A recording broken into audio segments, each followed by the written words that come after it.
Hola, mi nombre es César y yo soy el filósofo curioso. Bienvenidos.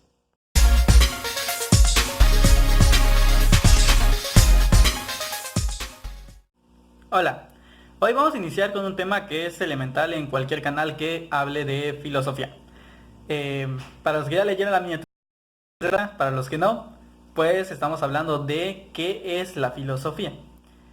Este es un tema que probablemente en otros canales ha tocado. Yo espero poder aportar mi granito de arena al respecto. Y sí es uno de los primeros temas que se tiene que tocar por la temática misma del canal, vaya. Lógicamente hay gente que puede ser que ya tenga un poco más de conocimientos, que ya haya visto otros videos donde hablen un poco más de esto. Pero pues bueno, sí es importante tocarlo para los que de plano es la primera vez que escuchan o ven algo que tiene que ver con filosofía. ¿De acuerdo? Em, para comenzar, sí me gustaría explicar un poco cómo va a ser la temática del video. Básicamente está dividido en tres partes. Entonces, cada parte pues vamos a estar tratando algunos de estos temas para poder eh, profundizar más sobre a qué nos referimos cuando hablamos de filosofía. Les doy un pequeño spoiler. No es tan fácil hablar de ella a pesar de las definiciones que puedan haber leído en algún momento o haber visto. La verdad no es nada sencillo, es un tema que está abierto. En otros ámbitos quizá le digan que es una industria rota, por así decir. Estamos hablando de un conocimiento, no de una industria, pero se aplica. En el sentido de que pues no es algo definitivo y es algo que siempre se está constantemente modificando, que no hay una sola definición y por lo tanto, así como hay tantas cabezas, tantos filósofos, así va a haber tantas definiciones de la filosofía. Sin embargo, sí hay ciertas constantes que podemos ir viendo. Entonces, las tres partes en las que se va a dividir el video son las siguientes. En primer lugar, algunas definiciones que han dado algunos filósofos. En segundo lugar, la naturaleza, el origen de este conocimiento al que llamamos filosofía. Y en tercero, unas cuantas notas sobre los fines que se buscan normalmente cuando uno hace filosofía. ¿Ok? Y al finalizar, mi propia opinión o reflexión personal. Entonces, espero que lo disfruten y vamos comenzando con la primera parte. Comencemos entonces con las definiciones. Voy a comenzar con la primera, la más elemental de todas y que seguramente muchos o los que ya han estudiado en algún momento filosofía, pues se acordarán. Esta es la definición etimológica o nominal. En este sentido, filosofía pues significa amor a la sabiduría. Hasta ahí pareciera que no tiene mayor complicación. Viene de dos raíces, que son filos, que significa amor, amistad, y sofía, que significa sabiduría. De hecho, filos es amigo, pero bueno. Filos, que a la vez deriva de filia, que es amistad, bueno, ahí viene.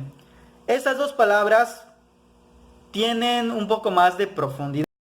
Por ejemplo, los griegos al principio tenían o nombraban indistintamente con diversos conceptos al conocimiento. Entonces tenemos palabras como sofía, tenemos palabras como noxis, epísteme, polimatía, noesis, entre otras tantas que ellos usaban para referirse al conocimiento. Con el tiempo fueron teniendo un sentido un poco más concreto. Y digo un poco porque pues pasaron luego muchos siglos para que ya tuvieran el sentido que hoy en día tienen varias de estas palabras. Por ejemplo, epísteme pues ya comenzó a significar una ciencia, o sea, la ciencia como un conocimiento demostrado, aunque no demostrado no era lo mismo que hoy entendemos por demostrado. Tenemos, por ejemplo, que noxis pasó a significar el conocimiento en general, básicamente, aunque no exclusivamente. Pues solo Sofía pues pasó a significar la sabiduría, que era un conocimiento divino. Y entonces aquí podemos pasar luego al por qué filósofo y no simplemente sofos. Sofos significaba sabio en griego. Entonces, ¿por qué Pitágoras, que es quien, de acuerdo a la leyenda, inventó el término, se autonombró filósofo y no sofos? Es decir, ¿por qué no se nombró sabio? Y pues básicamente la explicación es que, puesto que la sabiduría es algo divino, es inaccesible al hombre. El hombre lo más que puede aspirar es siempre a estar buscando la sabiduría. Es decir, es un proceso. Y por lo tanto, pues nunca va a ser completamente un sabio, pero sí puede aspirar a ser amigo, amante de la sabiduría. Y esto nos lleva a una actitud de siempre tener el asombro y de siempre estar en búsqueda. Y esto va a ser algo muy importante para poder filosofar. independientemente de que seas un filósofo profesional o no. Filosofar implica el asombro e implica también esta apertura. ¿Apertura a qué? Pues apertura justamente a la búsqueda constante de una respuesta. Van a surgir muchas preguntas, y que tal vez nunca tengan respuesta, pero ahí está el meollo de la filosofía, en justamente reflexionar, no simplemente quedarse con lo que ya nos han dado. En este sentido, los primeros filósofos pues suelen ser los niños, y muchas veces perdemos esta capacidad. Entonces, pues como podrán darse cuenta, no, a pesar de que muchas veces se trata como un tema muy sencillo, pues repíteme qué significa filosofía etimológicamente ya, en realidad tiene un sentido más profundo, que pues aquí yo solo he mencionado algunas cuantas pinceladas para que se den una idea. Tenemos otro tipo de definición que no es tan etimológica, sino más bien cómo la concebían ciertos autores. Por ejemplo, para Platón la filosofía va a ser un conocimiento del cual se puede sacar una ventaja, y a pesar del nombre ventaja, pues básicamente lo que nos quiere decir es que es un conocimiento que nos sirve para algo. En la misma línea lo va a decir Descartes y lo va a decir Hobbes. En el caso de Descartes va a decir que la filosofía es la ciencia que estudia la sabiduría, pero entiéndase que la sabiduría era considerada por él como un conocimiento que nos sirve para conducirnos en la vida, que sería un aspecto un poco más ético, para alcanzar la salud y pues básicamente para servirnos de ella. Y la idea también la tiene Hobbes. Básicamente dijo algo muy similar a lo que decía Platón, pero con una aplicación un poco más política, pero básicamente nos dice que nos sirve para algo. ¿Ok? En eso pues van a estar de acuerdo muchos filósofos más, solo estoy mencionando algunos, en los cuales la filosofía tiene un fin tiene el fin de servirnos a nosotros. La diferencia es que no es necesariamente algo útil. Aquí el concepto de utilidad va a ser diferente del concepto de servir. Por ejemplo, el juego sirve en el desarrollo de las personas, pero no es útil necesariamente. Es decir, no es un medio para alcanzar un fin, es un fin en sí mismo muchas veces. La filosofía es un fin en sí misma, no es un medio para alcanzar otra cosa, aunque se puede utilizar también, que ya veremos luego estas posturas. Aristóteles, por ejemplo, va a decir que la filosofía es la ciencia o el conocimiento que estudia todas las cosas desde el punto de vista de sus causas últimas. Este es un punto de vista más metafísico. En el cristianismo, o ya con el cristianismo, cuando adoptan el pensamiento de Aristóteles con Santo Tomás de Aquino, le agregarán que a la luz de la razón, que de hecho también ya lo había mencionado un poco San Agustín previamente, y esto para diferenciarlo de la luz de la revelación, que sería más que nada lo que le corresponde a la teología, que ya en algún momento platicaremos la relación entre filosofía y teología, y que claro, esta va a depender también de qué teología estamos hablando y desde qué punto de vista religioso. Pero pues sí tiene mucho que ver en este aspecto, de por qué se le agrega muchas veces el famoso a la luz de la razón. Y esto es para diferenciarlo de un conocimiento que viene pues de Dios, que es la visión que tienen muchas religiones. Entonces pues básicamente esas han sido algunas de las cuantas definiciones. Realmente ustedes pueden encontrar muchas definiciones, porque dependiendo del autor pues va a haber su propio punto de vista sobre qué se supone que es la filosofía. Entonces, pues pasemos al segundo punto. Pasemos entonces a nuestro segundo punto. Para este segundo punto va a haber otras dos visiones sobre lo que sería el origen y la función de la filosofía respecto a otras ciencias u otros conocimientos. Respecto al origen, tenemos un primer punto de vista que sería el contemplativo, en la cual el conocimiento, la sabiduría, pues es de origen divino, y uno básicamente lo que hace es contemplarlo. Este es el punto de vista de las religiones orientales, la mayoría de ellas, desde el hinduismo, el budismo, inclusive corrientes filosóficas como puede ser el confucianismo, entre otros. Y pues bueno, ese punto de vista básicamente pues nos dice eso, que es la divinidad la que posee la sabiduría y nosotros simplemente contemplamos. Inclusive se puede ver en ciertas prácticas religiosas como la meditación budista, por ejemplo. Y también de alguna forma se ve en la religión judeocristiana. El segundo punto de vista es el punto de vista humano, Es decir, el conocimiento, la sabiduría es producto de la razón humana y por lo tanto accesible a todos los hombres. Este va a ser el punto de vista de Aristóteles, por ejemplo, y muy de cerca seguido por prácticamente toda la filosofía griega, que es lo que los hace diferentes de otros pueblos. Abro paréntesis cultural, esto es debatible también. Y ya luego lo podemos ir tratando en el canal. Cierro paréntesis. Para Aristóteles, pues recuerden que el ser humano es un animal racional, es así él como lo define. Y como ser o animal racional, pues le corresponde justamente eso, el uso de la razón. Y también en su libro La Metafísica inicia justamente diciendo que todo ser humano tiende por naturaleza a saber, a querer saber. Por lo tanto, pues aquí ya fundamenta o sustenta, o bueno, llega a esta conclusión de que pues la razón es algo inherente a todos. ¿Ok? A partir de ese punto de vista podemos ver o concebir tres funciones o tres tareas para la filosofía. En un primer punto de vista tenemos que hay quien dice, sobre todo en el pasado griego, que la filosofía le corresponde pues básicamente serlo todo, es decir, el único conocimiento posible. Eso era comprensible en la época de Aristóteles, por ejemplo, que es alguien que se fundamenta en esa parte con su filosofía primera o metafísica, porque pues no se habían separado las ciencias de la filosofía. Entonces el filósofo básicamente era todo. Podía ser doctor, religioso, científico y a la vez filósofo. Hasta artista, matemático, no sé. Podía hacerlo todo. Entonces realmente el filósofo pues básicamente era todo. Hegel también va hasta cierto punto a concebir algo semejante. Pero pues en el caso de Hegel ya no tiene tanta excusa porque ya existían las ciencias. Entonces pues sí, básicamente la filosofía es vista como el único conocimiento válido o posible. Tenemos también el punto de vista, o sea un segundo punto de vista, que va a ser el de que la filosofía le corresponde unificar los conocimientos. Disculpen un poquito que se me va el celular. ¿A qué se refiere esto? Admite que las ciencias existen, que tienen su propio objeto de estudio, pero la filosofía tiene la tarea de unificarlo y darle sentido global, o simplemente darle un sentido unificador a lo que las ciencias obtienen por separado. En este sentido, pues los autores que lo mencionan es porque normalmente ya se había dado la separación con las ciencias o se estaba comenzando a dar. Por ejemplo, es el caso de Bacon, el caso de también, por ejemplo, Comte, de Spencer, de Dilthey, inclusive de Wundt, quienes ven a la filosofía con esta tarea o le asignan esta tarea de unificar lo que las ciencias por separado van descubriendo para darle un sentido. Hay un tercer punto de vista.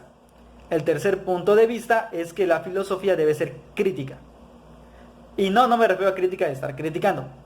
Crítica entendida como una filosofía del conocimiento. Es decir, a la filosofía le correspondería simplemente indicar cuáles son los límites de la razón, hasta dónde podemos conocer, hasta que sí se puede, pues ahora sí que llegar a integrar dentro de nuestro conocimiento y que no.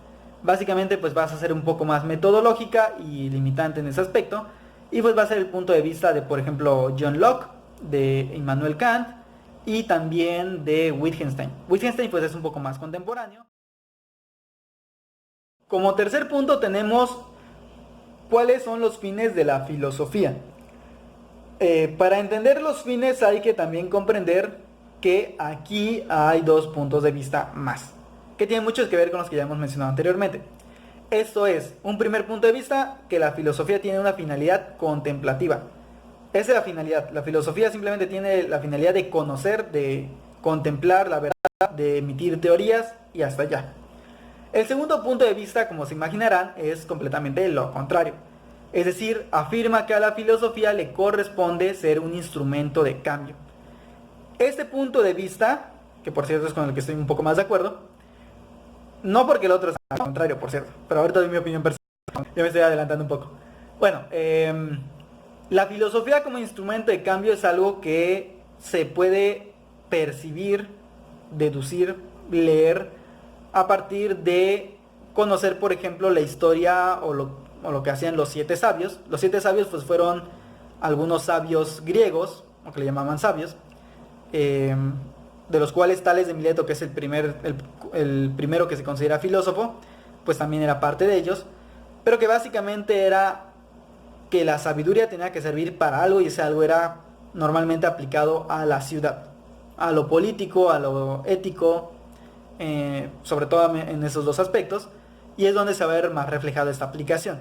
Otro filósofo más contemporáneo, muy famoso por cierto, que se refiere a la filosofía como un instrumento de cambio, pues va a ser Carlos Marx, o Karl Marx, que es justamente pues el fundador del marxismo.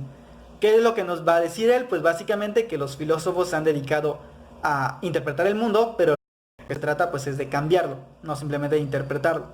Entonces, lógicamente, pues él también lo llevó más por el lado de la economía y de la política, y que es donde vemos su mayor aplicación en su movimiento, o sea, en el famoso marxismo. Pero sí, básicamente son movimientos o son visiones donde la filosofía tiene que lograr un cambio social. Un movimiento que podríamos incluir acá y que es relativamente contemporáneo, pues es el movimiento de la práctica filosófica o filosofía práctica. ¿En qué consiste este movimiento? Pues básicamente en que la filosofía debe regresar a la vida cotidiana, en que la filosofía nace como una reflexión racional del mundo, sí, pero que no es única, que no únicamente, no quiere decir que no tenga esa función tampoco, o esa finalidad, no únicamente es conocer el mundo y ya, sino que es ahora sí que poder aplicarlo en la vida cotidiana, tal cual como lo hacía Sócrates, para quien la filosofía era una forma de vivir y no únicamente pues un conocimiento académico. Pasemos al último punto de este video, mi opinión personal. Para mí, ¿qué es la filosofía? Pues para mí la filosofía básicamente es, voy a decir dos puntos nada más. En primer lugar, un conocimiento, pero no un conocimiento como el conocimiento científico. Es decir, también tiene algunas propiedades del conocimiento científico, que de hecho le corresponden quizá por naturaleza, por casi surgió la filosofía, como es la racionalidad, la sistematicidad, que eso también lo tienen las ciencias, pero que la filosofía lo ve desde el punto de vista de la totalidad y unificación, que eso sería lo que lo hace ser distinto.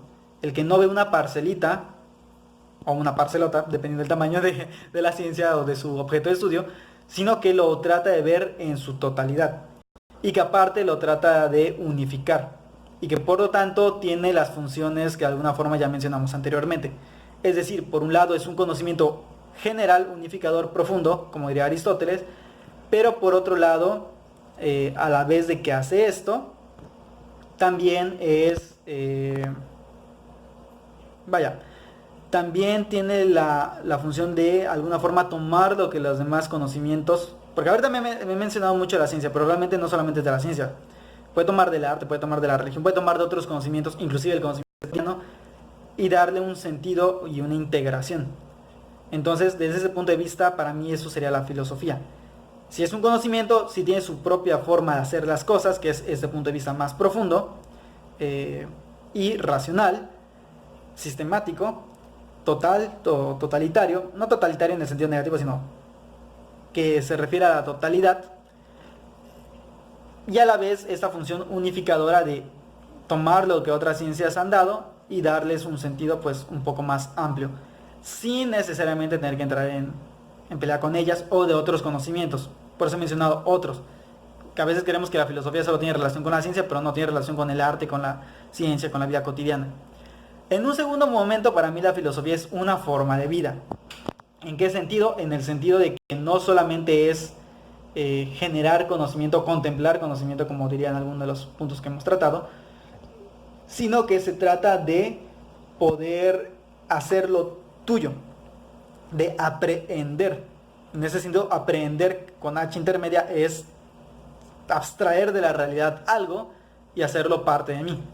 Y en este sentido es cuando se logra realmente un aprendizaje ya en el sentido psicológico. Es decir, cuando este conocimiento, eso que estoy haciendo, se convierte en algo más o menos permanente o durable. Yo le digo durable y no permanente, aunque la definición dice permanente. Algo durable y que genera un cambio. Un cambio que aparte pues dura, permanece. ¿Ok? Entonces pues para mí eso sería la filosofía. En este sentido, nada más para terminar, quiero mencionar a Ran Lahab, que es un filósofo práctico, que él básicamente hace la diferencia entre filosofía y las filosofías. ¿A qué se refiere esto? La filosofía es básicamente este tipo de pensar, es una forma de pensar, de vivir, de hacer las cosas. ¿Cómo? Pues racionalmente, unificador, viendo desde la totalidad, sistemáticamente. Ya mencioné la parte racional, que es natural en la filosofía. Y esto es muy diferente de las filosofías, que son los productos de la reflexión que han hecho ciertas personas llamadas filósofos. O bueno, ciertas personas que al reflexionar de esta forma, pues han creado su propia visión del mundo y que muchas veces es lo que nosotros aprendemos. Entonces, por ejemplo, en la prepa, pues realmente no se lleva filosofía. La materia se llama filosofía, claro, pero no llevan filosofía. Lo que realmente hacen es ver filosofías o ver una historia de la filosofía, que es básicamente pues ver todo lo que han dicho otros filósofos y ya. Lógicamente, si es bueno, es importante saber qué es lo que han dicho otros. ¿Por qué? Porque de alguna forma te ayuda a ir viendo o ir profundizando en reflexiones que al haberlas hecho otros tú ya puedes tener tu propio punto de vista. Pero lo que te hace ser filósofo no es el que tú repitas, disculpen la palabra, pero como lorito, lo que dijeron otros. Lo que te hace ser filósofo es que tú seas capaz de reflexionar, de usar, de pensar sistemática y racionalmente las cosas y de tratar de verlo todo desde ese punto de vista que nace del asombro, que nace de la apertura a la realidad y que a partir de este asombro, esta apertura, esta racionalidad y esta sistematicidad poderle dar un sentido profundo a las cosas y no quedarte con lo aparentemente evidente y sobre todo no cerrarte con que las cosas son de una única manera y ya, sino que siempre puede haber otras formas, otras interpretaciones a inclusive problemas que ya tienes. Entonces yo creo que es a lo que se refería Ran Lahab, a la diferencia entre la filosofía como una forma de vivir, de pensar, de hacer las cosas y las filosofías como el producto. Yo de mis reflexiones, si escribo un libro y la gente empieza a repetirlo, pues estoy haciendo una filosofía, porque es mi reflexión, el producto es lo que yo he pensado, lo que yo he vivido, lo que yo he creído, que termina siendo expresado y objetivizado en un libro, en un documento, en un video como ahorita, y que ese es mi punto de vista, pero que en ningún momento niega que ya por eso pues yo soy el único filósofo en el mundo y que sea el único punto de vista válido. Entonces, en este sentido, la filosofía es más necesaria hoy en día, justamente. ¿Por qué? Porque en un mundo globalizado como en el que estamos, es importante que sí puedas creer lo que tú quieras, pero porque uno puede, o sea, uno tiene derecho de pensar lo que quiera, pero que ese pensamiento tiene que ir de la mano con haberlo hecho de la manera racional. ¿Por qué? Porque esto me permite entonces poder compartir y poder escuchar otros puntos de vista. Lo cual, o sea, básicamente, si lo queremos llevar al punto de vista de las relaciones sociales, es muy importante que aprendamos esta parte, que sí yo puedo tener mi propio punto de vista y tú el tuyo, pero lo importante está en compartir. Desafortunadamente, pues las redes sociales y otros medios, pues que no nacieron para eso, porque al final terminó siendo eso, pues más bien han dado origen a lo que diría, ojo que no es mi palabra, a lo que diría Humberto Eco, pues que es una legión de personas no tan aptas desde el punto de vista de Humberto Eco. Él dijo otra palabra, pero básicamente lo que él dice. Y sí, porque en muchas ocasiones no tenemos esta capacidad crítica. Somos criticones, pero no tenemos una capacidad crítica. Y para esto, y cierro con esto, aunque ya luego podemos profundizar en esta diferencia, crítica no es lo mismo que criticón. La crítica es poder discernir, separar, que es de ahí de donde viene la palabra crítica, separar lo que es verdadero de lo falso. ¿Ok? Crítico puede simplemente quejarse de todo. Entonces, pues, mucha gente sabe decir su punto de vista, pero sin haber pasado primero por los filtros racionales, ¿no? Entonces yo creo que sí, la filosofía sigue siendo muy necesario tanto para la vida cotidiana como para la relación entre diversos conocimientos, como ya mencioné anteriormente, por ejemplo, entre la relación entre arte, entre ciencia, entre la misma filosofía, el conocimiento cotidiano, la religión, entre otros. Entonces esta función no la quito porque sí es una función integradora y que hoy en día por la especialización que tienen las ciencias no solamente es integradora como si ella fuera la única que unifica, sino que también está para aportar su propio punto de vista a los otros puntos de vista. Entonces la filosofía es algo que se vive, algo que se hace. Tú puedes ser filósofo porque todos somos filósofos por naturaleza, un poco lo que decía Aristóteles, pero que es importante trabajarlo. Y que para eso sirve mucho acercarse a la consultoría filosófica, que aunque ya me estoy dando comercial a mí mismo, pero si alguien quiere consultoría filosófica y vive en Cancún, o quiere por videollamada, comuníquese conmigo. Pues bueno, eso sería todo por el día de hoy. Ya saben, suscríbanse, apóyenme compartiendo, que más personas puedan acercarse a la filosofía. Ya he tratado de mejorar un poco el video, entonces espero que sí pueda ir mejorando cada día. Y pues bueno, nos vemos pronto y pues hasta la próxima. Adiós.